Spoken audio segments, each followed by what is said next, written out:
Hi అండి. ఇక్కడ మీకు కనిపిస్తున్నది వచ్చేసి నాట్రోస్. ఈ నాట్రోస్ వచ్చేసి నేనైతే కొమ్మ అయితే పెట్టేసాను. ఈ కొమ్మ గూడా ఇలా కోకోపీటు, ఇసుకలో 2 గూడా కలిపి ఇలా అయితే పెట్టేసాను. పెట్టిన తర్వాత చెట్టంతా గూడా చిగురైతే వచ్చేసి ఈ విధంగా అయితే ఉంది. ఈ మొక్కొచ్చేసి నేను ఈ చెట్టు నుంచి అయితే కొమ్మ అయితే కట్ చేసుకున్నాను.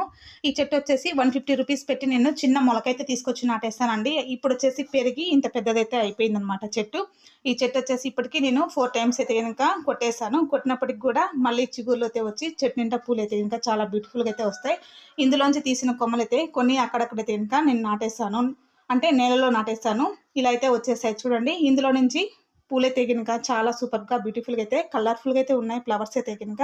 ఇందులో నుంచి కొమ్మ అయితే తీసుకొని ఈ విధంగా కోకోపీట్ అలాగే ఇసుకలైతే గనక 2 కలిపి ఈ విధంగా ఒక కొమ్మ అయితే పెట్టాను. ఈ కొమ్మ నుంచి 2 చిగుర్లయితే స్టార్ట్ చేసి ఈ విధంగా పువ్వైతే వచ్చేసింది.